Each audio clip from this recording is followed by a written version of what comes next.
et bienvenue à l'épisode 18 de What is Love podcast. Je m'appelle Meggy. Et moi, ça y est, ça tard.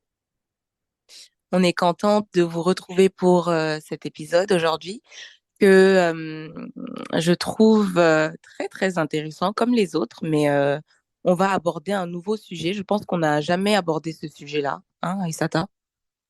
Oui, bon, on l'a jamais abordé dans les termes, mais je pense qu'il y a de fortes chances qu'on ait parlé de gens qui souffraient de la chose, Ouais, ouais, tu vois, décrite, qui n'ont pas été diagnostiqués officiellement en tout cas, hein, mais je pense qu'il y a beaucoup ouais, d'éléments du camp de la sorcellerie qui étaient dedans.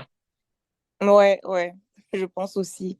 Et j'essaie de faire des petites recherches. Je me demande en fait justement si c'est quelque chose qui, je sais pas hein, vraiment, mais est-ce que c'est quelque chose qui se diagnostique comme, je sais pas, euh, être bipolaire ou être, tu vois, est-ce que c'est quelque chose qui se diagnostique Ouais. comme ça?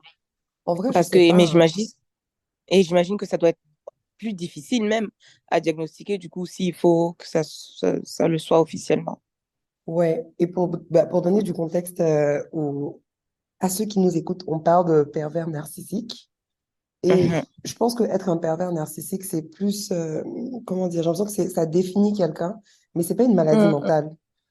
Ah, Voilà, ouais, ouais, donc, je ouais. pense pas que ça puisse être diagnostiqué. J'ai souvent entendu dans des talk shows, des trucs comme ça, là, on est en train Mhm. de définir des pervers narcissiques.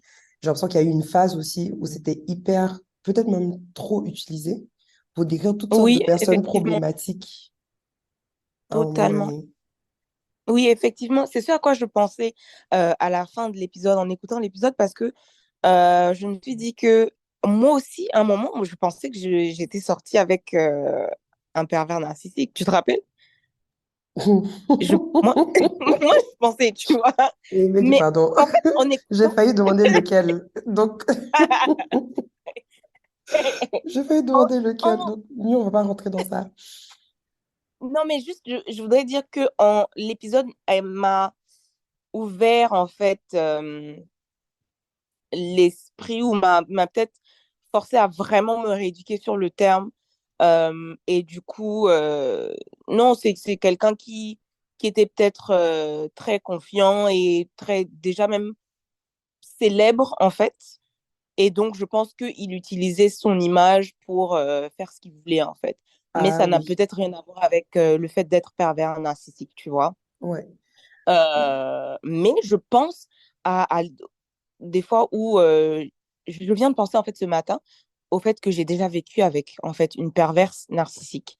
Et du coup, c'est excessivement toxique. Et donc, c'est le sujet pour notre invité. Et je note que souvent, la proie la plus facile, en fait, c'est c'est souvent celle qui a déjà des problèmes de confiance en soi Ouais. assez spécifiques. Et ça m'a fait de la peine, en fait. Ouais, effectivement, je pense que c'est toujours plus facile de manipuler un peu les gens qui sont pas à 100% bien dans leur peau ou bien qui ont des raisons enfin, qui ont, pas forcément qui ont des raisons, mais qui n'ont pas confiance en elles. Moi, je pense que une des choses que j'ai beaucoup appréciées dans l'épisode, c'est en quelque sorte la lenteur avec laquelle ça a été raconté. J'ai l'impression que c'est une Mhm, histoire mhm, qui se déroulait dans la lenteur, dans le quotidien, et il y avait beaucoup de choses qu'il fallait percevoir dans la nuance des petites choses, en fait. Et, mhm, euh, mhm. et j'ai l'impression que souvent, quand les gens pensent à leur vie ou quand les gens racontent leurs histoires, c'est facile de dire, ah, il n'y a pas eu de gros truc qui s'est passé, donc je vis pas quelque chose qui est forcément problématique. Alors que Mm, cette mm, histoire mm. nous a permis de comprendre que souvent, en fait, tu peux être dans quelque chose d'hyper toxique, d'hyper difficile, et tout va être dans la subtilité. Mm, Ça va être dans exact, l'accumulation des très petites choses. Et j'ai apprécié le fait qu'on ait une histoire comme exactement. ça pour rappeler aux gens que tu n'as pas besoin de vivre des choses de waouh, Ouais, comme on dit, tu vois. fracassante en fait. Ouais. Oui, rapidement, je suis pas en train de dire que ce que notre invité a vécu n'est pas grave ou c'est pas un truc de waouh, mais je veux dire, c'est une accumulation de plein de petites choses qui font que je suis sûre que dans le quotidien, peut-être même s'il raconte ça à son entourage et tous les gens peuvent dire, ah, mais c'est juste une fois, t'inquiète, ça va aller, ça ira, Mm, au lieu mm, d'avoir mm. un gros truc, tu vois. Ouais, et justement, je pense que c'est pour ça qu'il se justifiait beaucoup, même au début de l'histoire, en mode ça peut paraître tout bête. Mais en fait, quand j'écoutais, ça ne paraissait pas bête, ça paraissait vraiment comme des trucs qui collent, en fait, qui peuvent coller longtemps et te créer de gros dégâts, en fait, parce que ça porte atteinte à euh, tout ce qui est du rejet, en fait. Et ça, c'est délicat. Ça peut être très délicat.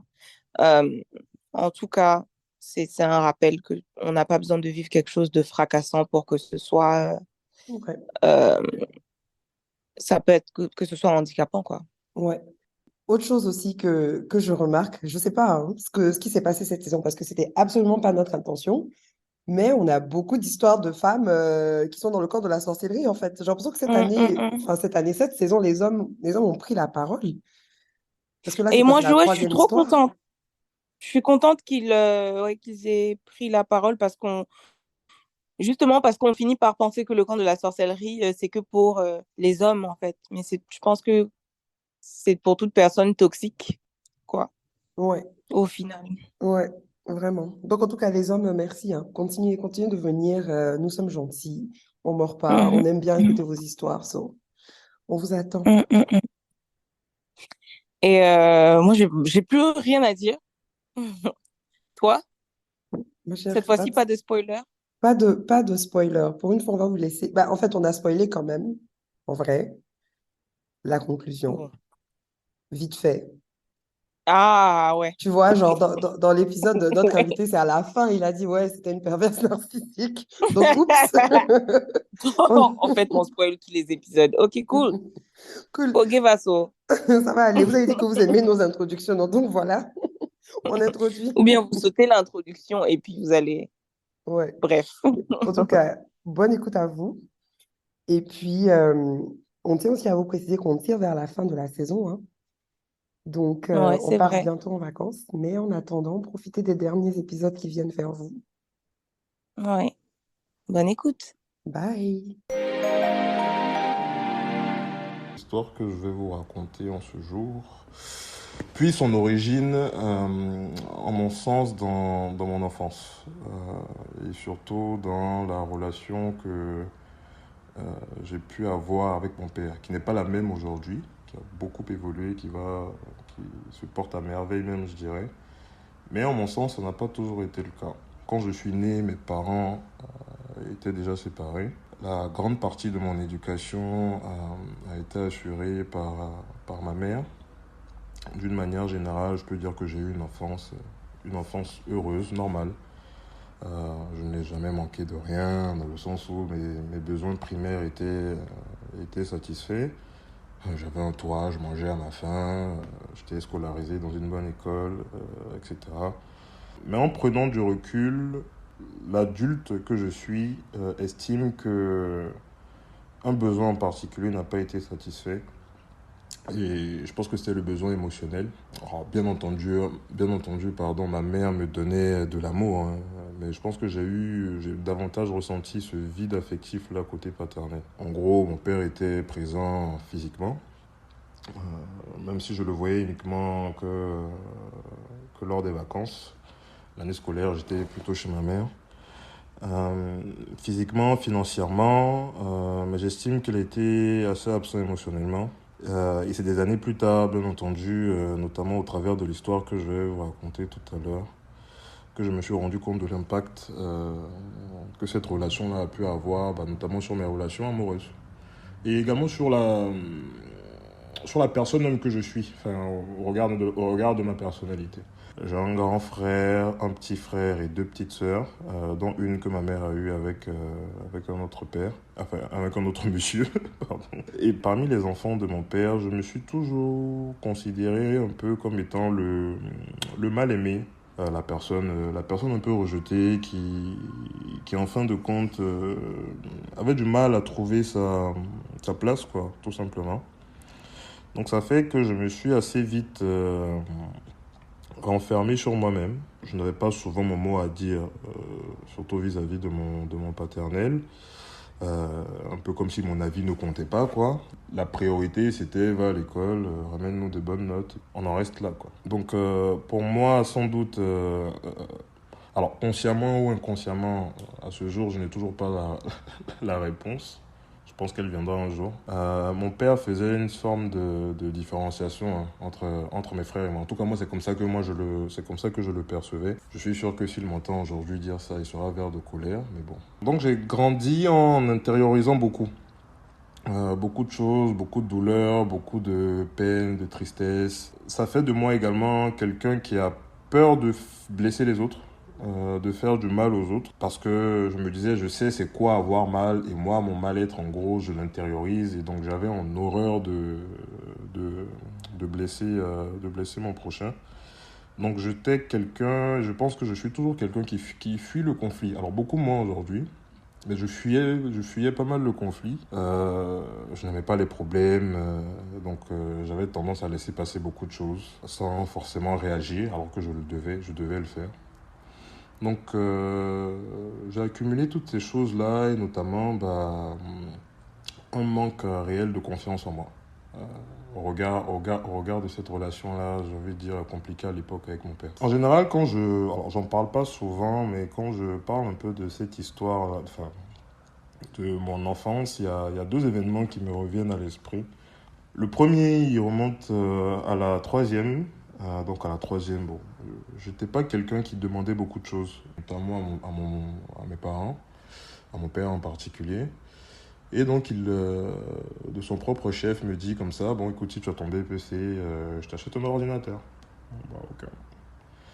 Donc, les résultats sortent, j'ai mon examen. Effectivement, j'ai l'ordinateur. Et le soir même, je sais plus, c'est le soir même ou le lendemain, ma petite soeur vient voir l'ordinateur. Ah, papa, j'aime l'ordinateur et tout. Ok, bah, donne-lui l'ordinateur.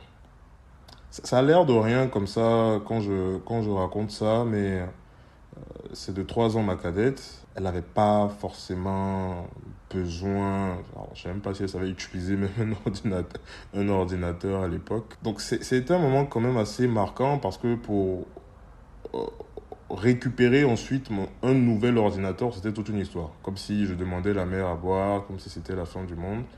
Alors que c'était lui, de son propre chef, qui avait pris l'initiative de me donner cet ordinateur-là. Encore une fois, ça a l'air de rien comme ça, mais ça a été quelque peu choquant pour moi à l'époque. Et le deuxième événement, encore plus traumatisant, je vais dire, parce que si je m'en rappelle encore aujourd'hui, c'est qu'il a sans doute euh, laissé des séquelles en moi. C'était à mon bac. À croire que c'est c'est lors des résultats d'examen qu'on me blesse. À mon bac, j'ai eu mon bac, j'avais demandé quoi? Je crois que j'avais demandé un iPhone. J'ai demandé un iPhone à mon père. Il revient de voyage, donc bon, toute la maisonnée est joyeuse, etc. Papa revient, donc on est tous dans sa chambre. De mémoire, il y avait ma petite sœur en question, de l'ordinateur, un oncle, les nounous et un tonton qui travaillait chez nous, qui est aujourd'hui décédé, paix à son âme. Et en fait, on déballait ses valises, quoi, en gros. Bon, on ouvre une valise ici. À l'époque, c'était l'époque des BlackBerry. On voit un BlackBerry 9900, on voit des parfums, on voit des trucs, etc. Et donc, ma petite soeur, elle voit le BlackBerry et tout. Ah, papa, je peux l'avoir? Il dit, ouais, tiens, prends. Y a pas de souci. Les nounous qui travaillaient chez nous, avec qui on s'entendait très bien, en fait, dont quelques-unes étaient ses nièces, il leur a fait faire des coques, parce que les nounous, ils avaient des iPhones. Donc, il leur a fait faire des coques avec leurs photos derrière et tout. Donc, il leur a donné les coques. Mon tonton, qui est aujourd'hui décédé, je crois qu'il avait reçu des vêtements, une chaussure, en fait, chacun avait reçu quelque chose. Et à un moment, il se tourne, il me regarde, il me dit, ah, désolé, hein, je n'ai rien ramené pour toi. Devant tout le monde. Et il y a eu un silence dans la chambre. Son neveu qui était là a commencé à lui parler en langue, etc. Bon, je comprenais pas. Je savais très bien que ça parlait clairement de moi. En gros, il lui demandait, mais qu'est-ce que tu as fait, quoi? C'est quoi l'histoire? C'est quoi le problème? Bon, ils se sont parlé, etc. Et il avait demandé à ce que le chauffeur me redépose ensuite chez ma mère. Pour une fois, je pense que j'ai tenu tête. Enfin, j'ai tenu tête, c'est un trop grand mot. Mais je n'ai pas suivi ce qu'il m'a dit. En fait, je suis parti. Je suis parti simplement de la maison. Triste, déçu, encore une fois. mais tout en intériorisant la chose et en ne verbalisant pas. Il m'appelle en route, oui, mais t'es où? Je t'ai dit d'attendre, le chauffeur allait te déposer. J'ai dit non, non, non, t'inquiète pas, je rentre. De toute façon, il y a une fête, j'ai un ami qui donne une fête pour son bac, etc. Donc je rentre. Donc effectivement, je vais à cette fête et puis enfin, à la fin, je rentre à la maison. Et ma mère, toute enthousiaste, qui me demande alors, comment ça a été? Qu'est-ce que ton père t'a ramené? Donc je lui raconte l'histoire. Elle était en train de dîner, elle a arrêté de manger tout simplement. La pauvre, je pense qu'elle était assez traumatisée aussi, toute fâchée, etc. Bref, en colère. Encore une fois, je lui ai dit c'est pas grave, laisse tomber. Euh, Tu sais comment ça se passe de toute façon, c'est pas grave. C'est mal connaître ma mère. Le lendemain, à 6 heures, elle débarque dans ma chambre en me tendant un téléphone. Donc je me réveille littéralement, je la regarde à moitié endormie. Je dis, mais qu'est-ce que tu... Il se passe quoi? Elle me dit, réponds juste, allô, tu écoutes ce qu'il a à dire, et puis c'est bon. Je prends le téléphone. Oui, allô, tonne-toi, tu n'as pas eu ce que tu voulais, tu allais pleurer là-bas, etc. Est-ce que j'ai dit que je n'allais pas acheter? Bref, des cris très tôt le matin. Donc je rends le téléphone à ma mère, je comprends qu'elle a envoyé un message assassin au paternel dans la nuit, en lui disant que c'était pas normal de se comporter comme ça, etc. Alors que bon, même pas une goutte de larmes n'avait frôlé ma joue consécutivement à cette histoire-là. Et bon, bien évidemment, lorsque je repars chez mon père, c'est l'occasion de me rabaisser en quelque sorte en me disant, voyez donc toi, un grand garçon comme ça, tu vas pleurer, etc.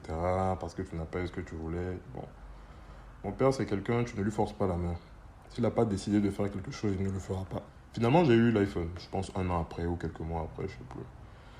Donc, c'est des événements qui peuvent peut-être faire rire. Aujourd'hui, j'en parle, je souris, mais je sais que dans le passé, ça m'avait beaucoup affecté.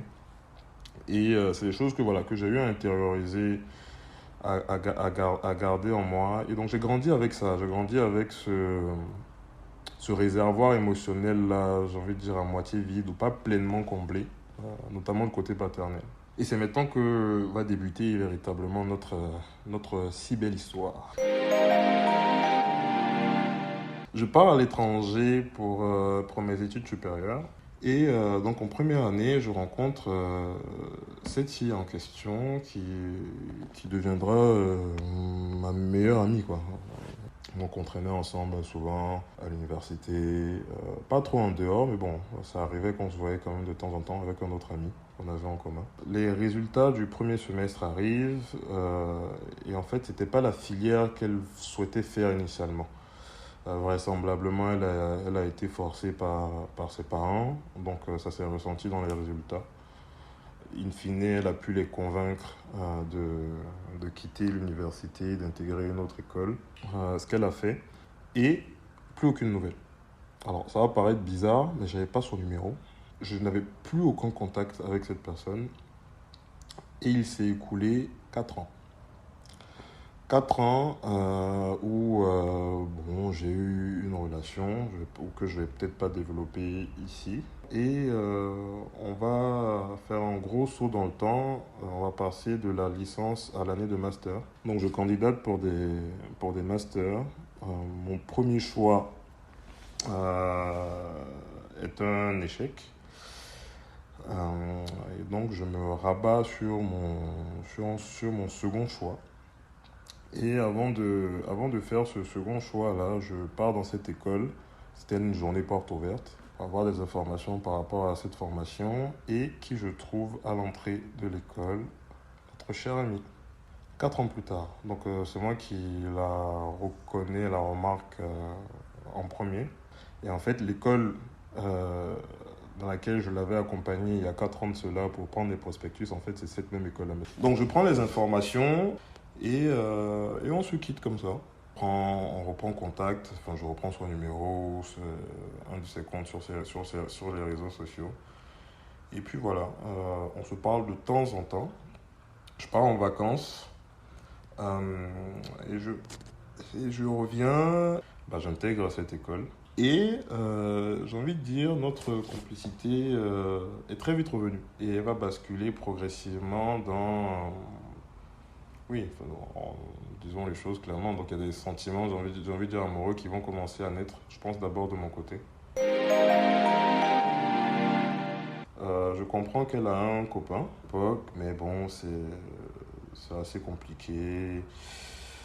Au début, elle m'en parle pas trop. Après, elle m'en parle. Bon, c'était un peu des hauts et des bas. Mais en même temps, elle était dans cette relation compliquée. En même temps, je pense qu'elle commençait à développer également des sentiments et à entretenir le truc avec moi. C'était une situation quelque peu compliquée. Et ça a duré plusieurs mois. Je me rappelle même un jour de Saint-Valentin, avant qu'elle aille donner le cadeau à son chéri et tout. Je suis chez elle, on en parle, on discute, tout ça. Elle arrive en bas de chez lui avec le gâteau. Le gars, il descend à peine récupérer le gâteau, il part. Enfin, sans marque d'affection et autres. Elle m'appelle un peu toute déçue, on se retrouve, on en parle. Bon, c'était une relation, bon, c'est compliqué avec le titulaire et puis bon, avec celui qui est là en ce moment, on essaie de passer le temps. Donc ça a duré plusieurs mois et au bout d'un moment, ça a commencé à je m'en suis lassé parce que je ne voyais pas d'issue, les choses n'évoluaient pas en mon sens. Euh, et donc je me suis retiré. Je me suis retiré, je lui ai fait comprendre que je ne pouvais pas continuer ainsi, et donc je me suis retiré. Alors, au lieu de prendre le temps pour moi-même de digérer un peu cette pseudo-relation, on va dire ça ainsi, je me suis embarqué dans une autre relation dans laquelle je ne devais pas entrer. Et finalement, cette relation-là a pris fin également, et autant cette relation-là prend fin, on va dire un lundi. Le jeudi, vendredi, j'envoie déjà un message à ma chère et tendre amie pour lui demander ce qu'elle fait. On était un 24 décembre. Ah non, je ne fais rien, je suis chez moi, etc. Donc je débarque chez elle, on dîne, on discute un peu, et puis en fait la relation reprend, bizarrement. Toujours dans cette même phase d'ambiguïté. Donc on ne sait pas trop si le gars est là, s'il n'est pas là. Un jour, elle va te dire qu'elle n'est plus avec, l'autre jour, bon, c'était assez flou. Mais elle est beaucoup plus expressive dans sa manière d'exprimer son intérêt à mon égard. Que ce soit physiquement, que ce soit dans les mots et autres, etc. Et il s'avère que la société pour laquelle je travaillais, à l'époque, m'envoie en mission à l'étranger. Donc je lui dis ça dans le temps, et je me rappelle, elle fond en larmes. Mais à chaudes larmes, commence à pleurer et tout. Non, c'est pas normal, et autres, etc. Comment je vais faire et tout. Enfin bref, alors qu'on était toujours dans cette phase d'ambiguïté là. Ce qui m'a. Alors, je pense que ça m'a fait plaisir dans le sens, oui, bon, en fait elle tient à moi, il y a un intérêt. Mais en même temps, je ne comprenais pas trop ce virage à 90 degrés là, parce que je me disais, bon, au début, tu étais, ouais, minimum emballé. Là, maintenant, je te dis que je pars en mission, tu pleures à chaudes larmes. Là, bon, je comprends pas trop. Mais bon, bref. Je pars en mission. Le contrat pour lequel je partais courait 2 ans. Mais il y avait des périodes où je pouvais revenir dans ma ville, y compris pour la voir et autres, etc. Donc, c'était pas comme si je partais d'une manière indéfinie et qu'on n'allait plus se revoir. Donc, j'arrive dans cette ville-là, ma mission débute. Euh, et là, je me rends compte qu'avec la distance, notre cher ami me manque vraiment. Et je pense que c'est là que je réalise vraiment que je suis piqué, que je suis vraiment, vraiment, vraiment amoureux de cette personne-là. Euh, donc bon, on est en contact assez régulièrement au téléphone. J'essaye quand même d'être attentionné, faire des petits cadeaux à distance, etc. Mais parallèlement à ça, les périodes de clash et de conflit étaient assez virulentes. C'est-à-dire que je me suis étonné de me voir réagir d'une certaine manière par rapport à certains sujets qui ne nécessitaient pas une telle réaction. Euh, Soulever des trucs, les jeter, etc. C'est des choses que je n'ai jamais fait. Et ça devenait excessif. Pendant que j'y pense là, Je me dis, wow, c'était assez fort. Et surtout sur des broutilles, tu vois. C'était pas des sujets qui nécessitaient vraiment ce genre de réaction-là, mais je devenais très vite colérique. C'était comme si elle arrivait à sortir en moi une partie vraiment très sombre, mais vraiment que j'ignorais moi-même, que j'avais pendant toutes ces années-là. Donc c'était un peu du chaud et du froid, c'était des hauts et des bas, c'était des petites embrouilles pour rien du tout. Entre-temps, je retourne dans le pays dans lequel elle se trouve parce que j'ai ma remise de diplôme et je ne lui dis pas. Je me suis dit que j'allais lui faire une surprise. Je débarque et tout. Je crois que je sais pas si j'avais pris un bouquet de fleurs. Ouais, alors elle vivait avec son petit frère, donc j'ai coordonné avec lui pour lui prendre un bouquet de fleurs et autres, etc. Et en fait, elle me voit, mais la réaction est froide. Enfin, je m'attendais à mieux comme attitude, je m'attendais à mieux comme réaction, à beaucoup plus d'enthousiasme en tout cas. Donc, au moment où son frère lui demande, mais tu es contente qu'ils sont là et tout? Oui, je suis contente et autres, etc. Bref, son frère même appelle même sa mère pour lui dire ça et tout. Et sa mère lui dit, non, mais bon, c'est bizarre, j'ai l'impression que tu n'es pas contente, tu n'es pas heureuse qu'il soit venu. Oui, oui, si, je suis contente, etc. Bref. Je fais mon séjour, je fais ma remise de diplôme, tout se passe bien, etc. Et je repars. La séparation a été une fois très difficile. Et là, je pense que j'étais vraiment, mais vraiment embarqué dans le truc. Je reviens et c'est encore une fois cette même relation-là en dents de scie, donc des périodes de chaud, froid, relation montagne russe. Jusqu'à ce que la mission pour laquelle j'étais censé faire 2 ans dans le pays où on m'avait envoyé va être réduite à 6 mois. Donc, parenthèse, avant de quitter le pays dans lequel je me trouvais avec elle, vu que j'étais censé partir pour une mission de 2 ans, j'ai laissé mon appartement à un petit cousin qui venait d'avoir le bac et pour lui éviter toutes les tracasseries par rapport au logement. Donc, il avait récupéré mon appartement. Donc, quand j'ai appris que ma mission arrivait à son terme et que je devais rentrer dans ce pays en question, je me voyais mal lui dire, écoute, bon, je reviens, et débrouille-toi, etc. Trouve-toi quelque chose. Donc, je l'ai laissé dans l'appartement. J'avais mon oncle qui vivait dans cette ville en question. Mais ma chère amie m'a gentiment proposé de venir chez elle. En me disant, écoute, c'est une évidence, quoi. Tu vois, tu rentres, tu viens à la maison. Petite précision, nous sommes fin 2019 et je rentre dans ce pays en janvier 2020. Donc je vis avec elle et son frère, un quotidien plutôt normal. Donc je reprends le boulot, etc. Et dès le mois de février, je sens que les choses commencent un peu à changer. Dans l'attitude, dans le comportement, dans la manière de parler, etc. Déjà, ça commençait par ah, j'aime pas telle couleur que tu mets. J'aime pas la couleur de ton pull là et tout. Genre, c'est pas très joli et tout. Tu peux changer, autre, etc. Et tout. Bon, moi, tu me dis ça une fois, 2 fois. Bon, peut-être que c'est bienveillant ou ça ne me va pas et autres, etc. Et vu que j'étais dans cette phase-là où clairement j'avais un manque de confiance en moi-même et pour ne pas dire même une crise identitaire, je savais pas trop qui j'étais, ce que je valais, ce que je voulais et autres, etc. Pas trop de confiance en moi. Et je m'ouvrais à elle sur ces points-là.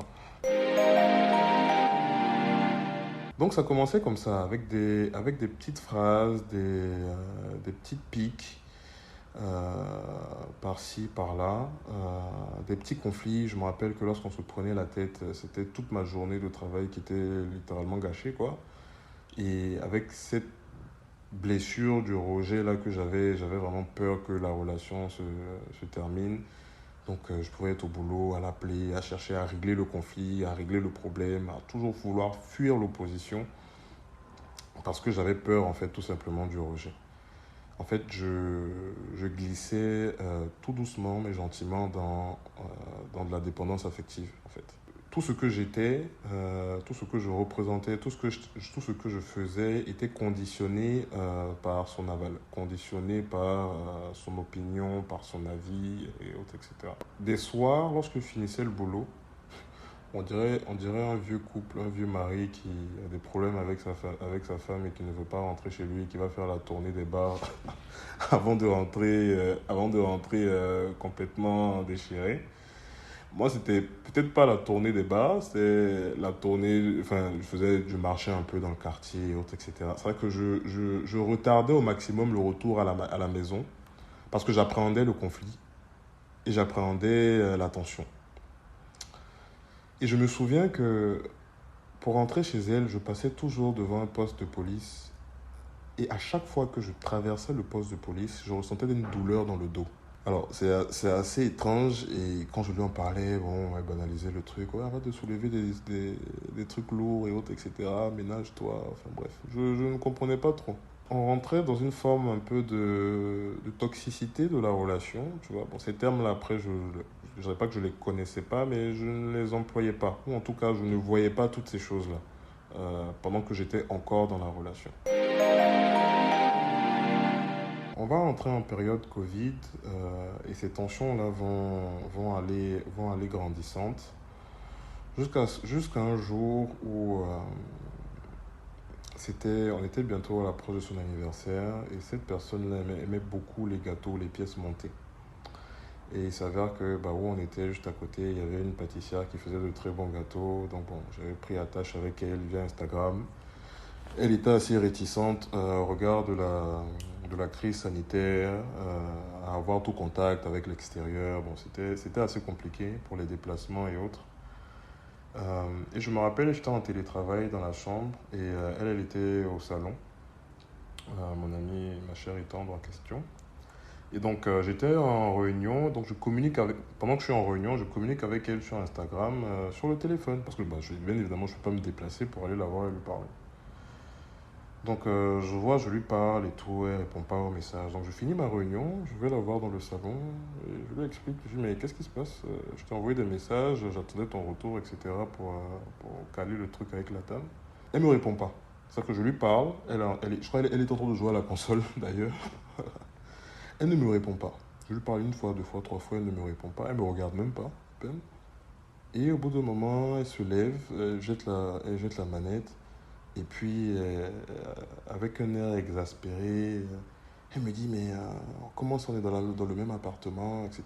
Tu m'envoies des messages sur Instagram, tu pouvais pas venir me parler et tout. Je dis, mais j'étais en réunion. À quel moment tu voulais que je vienne te parler de ça? Et que je vais insister parce que je voulais une réponse assez rapide pour caler le rendez-vous avec la dame, etc. Ah non, non, non. Alors, elle commence avec des envolées lyriques. Et là, en fait, je pense que c'était le conflit entre griffes de trop. Donc je me mets à élever la voix pour la première fois en lui disant que j'en ai marre, en fait, et que ça commence à me fatiguer, ça devient beaucoup trop pour moi. Et j'ai l'impression que ça l'a activé.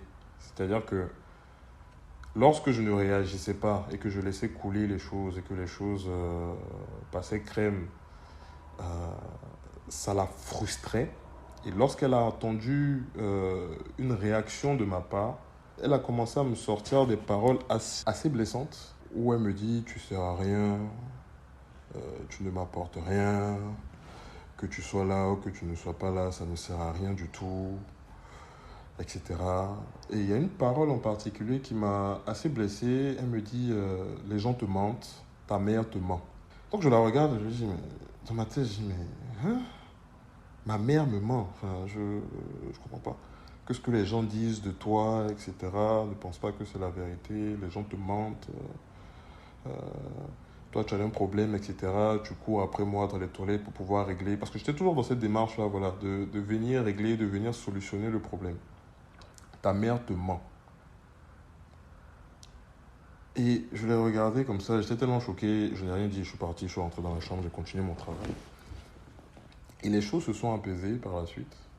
Et c'était toujours comme ça. Et je me rappelle que j'étais tellement choqué par ce qui venait de se passer qu'un soir j'ai envoyé un message à ma mère en lui disant maman, qu'est-ce que tu penses de moi? Et ma mère qui me répond, mais qu'est-ce que tu me racontes? Tu es mon fils, tu veux que je te dise quoi? Tu veux que je te dise quoi? Qu'est-ce que je pense de toi? Je dis, non, non, je lui dis, mais vraiment, qu'est-ce que tu penses de moi? Elle me dit, tu es un fils bien, tu es un homme respectueux, etc. Et dans sa phrase, elle n'oublie pas de mettre, tu as, je sais que tu es quelqu'un qui a besoin d'amour, qui, tu as besoin d'être aimé, etc., etc., etc. Et donc je lui raconte l'histoire qui vient de se passer avec ma chère et tante. Bon, elle ne paraît pas plus choquée que ça. Elle me dit, bon, écoute, essaye de calmer les choses, essaye de discuter, de gérer, et puis bon, ça va passer. Bon. Euh, on était en période Covid, donc pour faire des activités sportives, je ne peux pas. Donc tout se passait à domicile et madame commençait à avoir des activités, des séances de sport avec un monsieur que je ne connaissais pas. Via en FaceTime quoi. Le gars l'appelait, elle s'enfermait dans la chambre là-bas, ils faisaient leurs séances, etc. Et puis voilà. C'est-à-dire que je n'avais même pas la force même de lui demander, mais qui est cet individu, comment ça se fait que lorsque que je te pose des questions enfin, de savoir qui il est, etc., tu ne me réponds pas ou tu fuis la conversation, etc. Est-ce que c'est normal? Bref, toujours avec cette peur-là d'engager la conversation.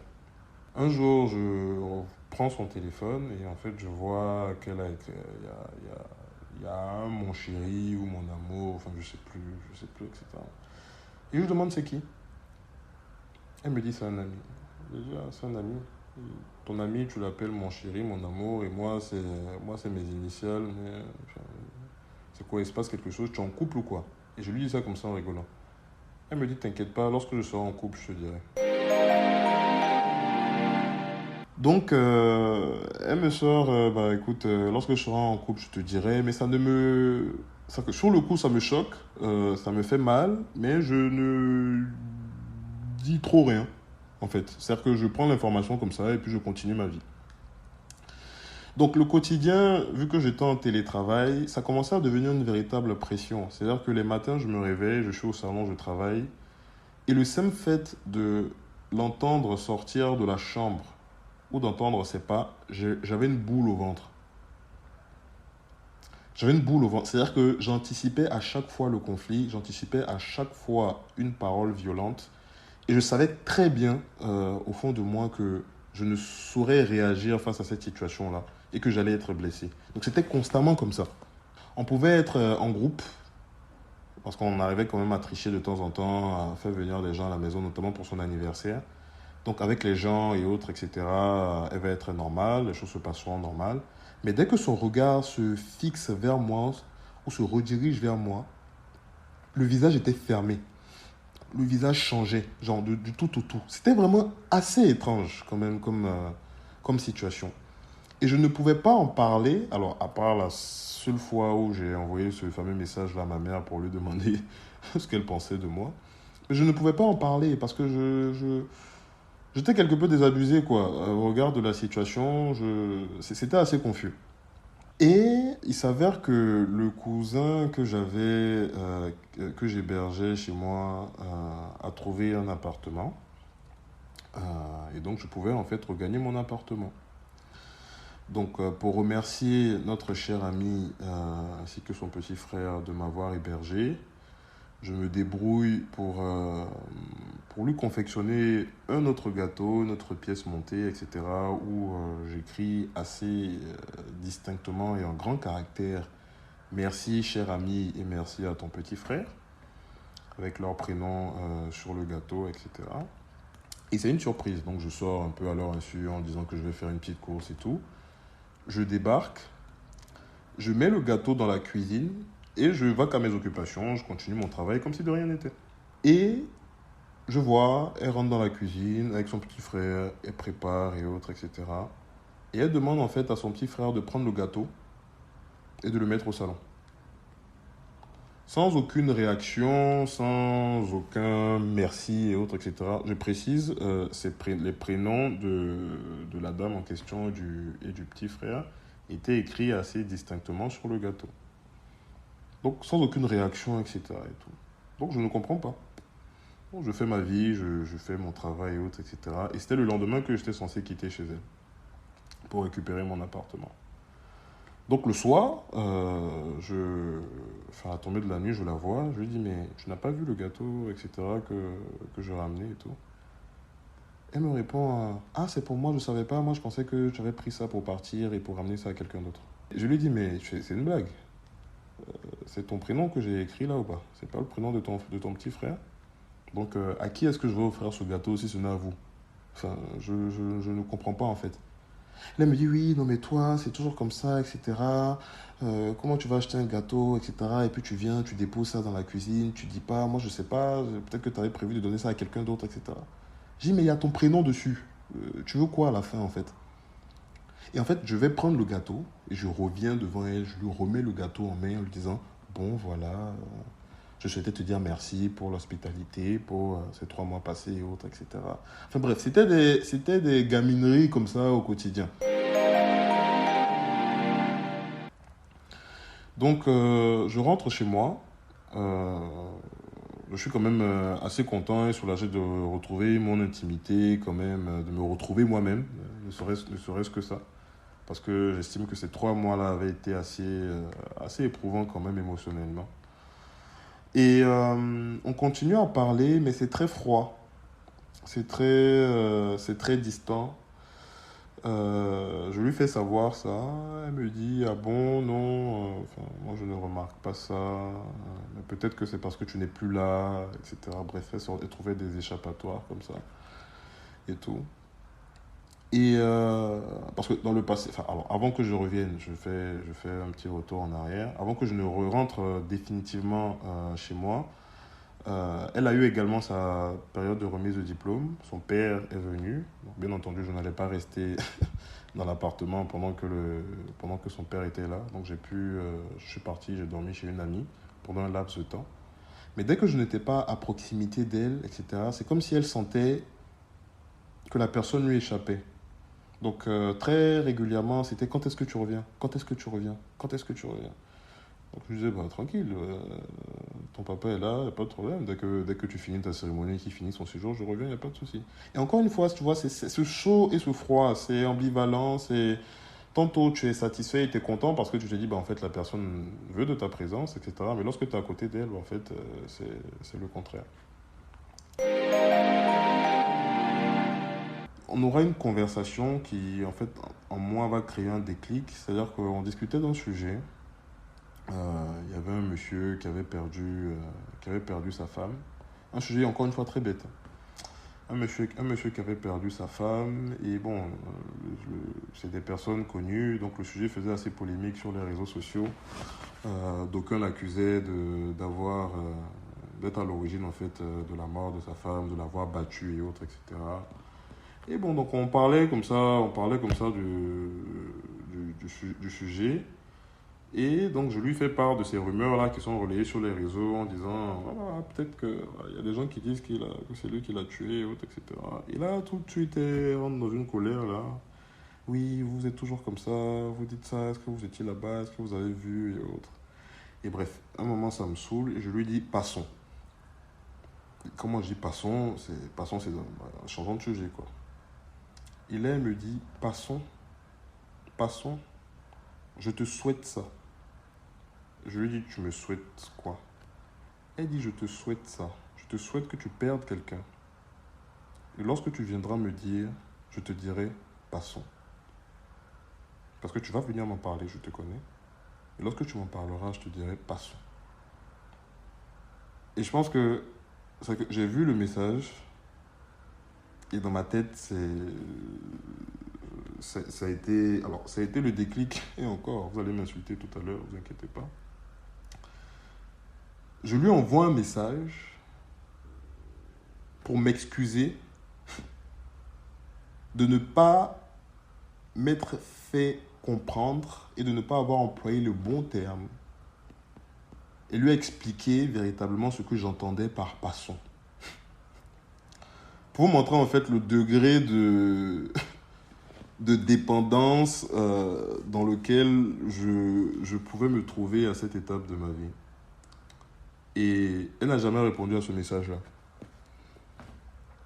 Et en fait, c'est comme ça que la relation prend fin, enfin, en tout cas à ce stade, et que je rentre dans une véritable période de... alors, je dirais pas de dépression. C'était pas de la dépression, mais enfin, une période de gourmand, quoi. Où,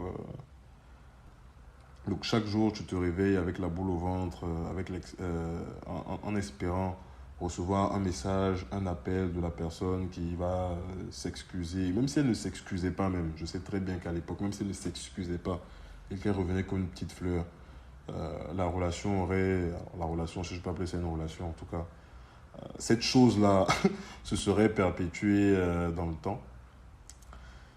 Et j'en parle avec ma petite sœur, avec qui je suis très proche. Donc, elle était informée assez régulièrement.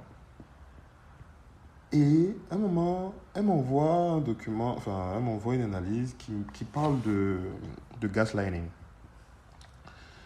Et moi, je ne connaissais pas à vrai dire, je ne connaissais pas le terme déjà, enfin, je ne l'utilisais pas en tout cas souvent en anglais, mais je lis l'article et j'ai l'impression de me retrouver, comme si on raconte ma vie, en fait.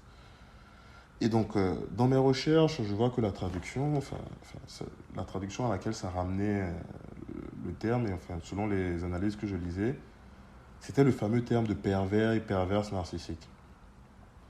Et là, je commence à lire du contenu sur les pervers narcissiques.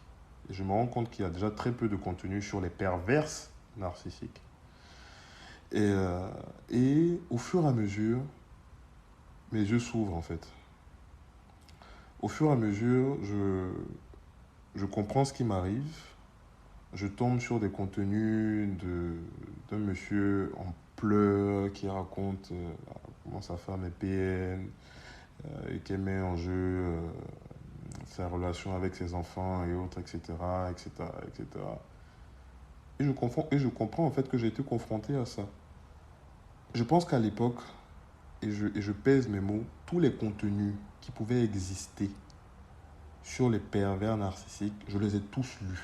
C'est-à-dire que peu importe la longueur, peu importe le format du contenu, que ce soit audio, que ce soit des textes, des vidéos, tout ce que tu peux imaginer, j'ai tout lu, des forums dessus, sur des jeunes geeks qui racontent, je ne sais pas pourquoi ils traitaient ce sujet-là, mais bref, j'ai tout lu. Et en fait, petit à petit, mes yeux s'ouvraient. Et je comprends qu'en fait, le pervers narcissique déconstruit ta réalité et t'attribue en fait à toi sa réalité des choses. C'est-à-dire que la personne est tellement vide en elle-même qu'elle se nourrit de ta lumière, de ta joie de vivre, du fait que tu sois épanoui et autres, etc. Parce que j'étais très, et je suis toujours, je le suis toujours, je le suis redevenu encore plus, Dieu merci, très joyeux, quelqu'un qui met les gens à l'aise, etc., qui aime, assez extraverti, même si j'ai quand même mes périodes où j'aime bien être introverti, quand même, c'est pas mauvais. Et vu que eux-mêmes, ils sont vides en eux, et ils portent des masques au quotidien, ils se nourrissent en fait de ça. Ils se nourrissent de ça au point où lorsqu'ils arrivent à complètement t'éteindre, ou en fait à réduire cette joie de vivre, là, ce bonheur, cette paix, cette joie que tu peux avoir, tu ne deviens plus d'aucune utilité pour eux.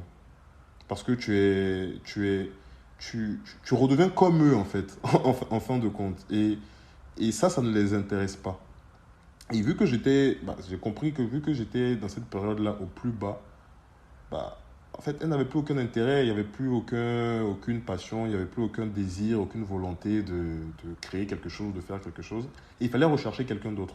Et c'est pour ça que lorsque je lui ai dit comme ça, c'est comme ça que j'ai compris beaucoup de choses. Lorsque je devais faire ma mission, les pleurs à chaudes larmes, du tout au tout, c'était en gros cette personne-là qui me faisait vivre cette intensité, cette joie et autres, etc., elle sera plus à côté de moi. Comment est-ce que je fais? Qui sera la personne qui va me faire vivre ces choses-là, etc. Et je comprends beaucoup de choses. Je comprends que les douleurs que je ressentais lorsque je passais par devant le poste de police avant de rentrer chez elle, en fait, c'était des symptômes de personnes qui étaient confrontées à ce genre de personnes. Et c'était écrit littéralement, des douleurs dans le dos. Alors qu'il n'y avait aucune raison que j'ai de douleurs dans le dos, clairement. La boule au ventre. Bref, donc je me délecte de toute forme d'analyse sur le sujet. Euh, J'étais vraiment, vraiment, vraiment au plus bas. Et bon, je suis quelqu'un, je suis chrétien, la relation avec mon Dieu est assez importante pour moi. Donc je me suis ouvert à une personne, une camarade de ma mère avec qui on priait souvent par rapport à ça. Et elle me dit comme ça un jour, mais est-ce que vous êtes séparés, en fait, toi et cette personne-là? Je dis, bah oui. Donc je lui raconte un peu l'histoire. Elle me dit, tu sais, la parole est créatrice. Euh, la parole a un véritable pouvoir. Enfin, vous êtes laissé comme ça, sans aucun message, sans rien, etc. Enfin, si, avec le dernier message assassin, là. Mais est-ce que tu as verbalisé la chose, dans le sens, ça s'est terminé? Je lui dis non. Elle dit, bah fais-le. Je dis, jamais je vais le faire. Parce que ça faisait entre-temps 2 ans qu'on ne s'était pas parlé. Elle me dit, fais-le. Je lui dis, bon, je vais envoyer une note vocale. Elle me dit, non, appelle-la et dis-lui que c'est terminé. Donc me voilà un 31 décembre, à quelques heures du Nouvel An, prendre mon téléphone et appeler cette chère et tante dame, 2 ans plus tard. Euh, la conversation va durer quoi, 3 4 minutes, mais on rigole. Ah, ça va? Ça va? Ça fait longtemps? Tu vas bien? Et donc, alors, je n'ai pas été sauvage et brutal en lui disant, alors, je vais t'appeler pour te dire que c'est terminé entre toi et moi. Donc, je l'ai un peu retourné en disant, bah, depuis que c'est fini entre nous, on n'a pas trop, on n'en sait plus reparler et autres, etc. Bon, je n'ai soulevé aucun point particulier de conflit et autres. Donc, on a eu une conversation assez cordiale et d'adulte. Elle me dit, oui, c'est vrai, effectivement. Bref, on parle pendant 3 4 minutes et on raccroche. Et je sens une paix, en fait. C'est-à-dire que le fait d'avoir pu verbaliser cette chose-là et d'avoir clairement dit les choses, en tout cas vis-à-vis d'elle, c'est comme si je m'étais libéré de quelque chose. Et le lendemain, la chère et tendre, ce qu'elle n'a jamais fait en combien d'années, m'envoie un message pour me remercier pour l'appel et pour s'excuser pour le passé. Et donc, bon, je suis assez surpris en même temps content. Donc, il y avait toujours des zones d'ombre. Je ne comprenais pas beaucoup de choses. Je n'ai pas compris ce qui m'est arrivé. Alors, si, j'ai compris de moi-même en lisant des choses, ci et là, etc., en comprenant pas mal de trucs. Mais je voulais qu'elle me verbalise les choses, qu'elle m'explique en fait pourquoi est-ce qu'elle se comportait comme ça, pourquoi les choses en fait étaient passées de cette manière-là. Donc on a eu un appel, on s'est parlé au téléphone, longuement même, où elle m'expliquait que bon, voilà, elle n'a pas su gérer elle a pas su gérer la situation, elle avait vécu des choses assez compliquées dans sa vie également, Euh, une relation compliquée avec son père également, une relation avec l'ex en question assez compliquée. Donc c'était un mélange de plusieurs choses qui ont fait d'elle ce qu'elle était à cet instant-là de sa vie. Et puis bon, bah, les choses ont fait que bah, c'est à ce moment-là que j'ai croisé son chemin et qu'elle s'excusait vraiment. Donc on a eu cette conversation. Le lendemain, elle m'a encore envoyé un message pour me réitérer encore ses excuses, me demandant pardon, etc., pour ce qui s'est passé, pour le mal qu'elle m'a causé, autres, etc., pendant ces années-là. Je n'ai pas attendu le pardon pour lui pardonner. Je pense que de moi-même, sans avoir contact avec elle, je lui avais déjà pardonné. J'ai pris le temps de comprendre les choses et autres, etc. Et c'est une relation Alors, je dis toujours, il y a un avant et un après moi, après cette relation-là. Quand je prends du recul, cette relation-là m'a beaucoup appris. Ne serait-ce que sur moi-même, sur mon identité, sur ma valeur, sur ce que je peux apporter dans la vie d'une personne, sur ce que je représente, sur ce que je vaux. Et c'était important pour moi. C'était important de me retrouver, c'était important de, de faire cette introspection-là. Alors j'ai appris à la dure, hein, certes, j'estime, mais c'était un passage nécessaire dans ma vie. Ça a remis les choses en place. Et pour moi, l'amour, ça reste toujours un choix. C'est-à-dire que quand je te regarde, je te dis je t'aime et que je veux faire ma vie avec toi, je m'engage à le faire. Et je m'engage à le faire au quotidien. Et je pense que c'est ça en fait qui fait tenir. C'est-à-dire que trouver chaque jour ces caractéristiques-là, cette raison qui te fait aimer cette personne-là chaque jour. Et mais pour moi, c'est un choix. Au début, je pensais que c'était un sentiment. C'est bien beau les sentiments, mais les sentiments, je pense qu'au bout d'un moment, ils peuvent partir. Enfin, partir. Se transformer ou muter en autre chose. Euh, mais c'est vraiment lorsque tu te rappelles du pourquoi. Pourquoi tu as pris cette décision? Pourquoi tu as fait le choix d'aimer cette personne-là? Et tu t'accroches à ce choix et que tu arrives en fait à le matérialiser chaque jour. Pour moi, c'est ça aimer. Nous espérons que vous avez apprécié l'écoute de cet épisode. Si c'est le cas, n'hésitez pas à vous abonner sur toutes vos plateformes d'écoute de podcast, à nous laisser 5 étoiles sur Spotify et Apple Music et surtout à nous laisser des commentaires qui partagent votre ressenti par rapport au podcast et aux épisodes en particulier. Suivez-nous aussi sur Instagram à whatislove_podcast. Et si vous avez une histoire à raconter ou à partager, ou si vous pensez que vous avez quelqu'un dans votre entourage dont l'histoire mérite d'être partagée, envoyez-nous un email à whatislovepod@gmail.com ou écrivez-nous tout simplement sur Instagram. Merci.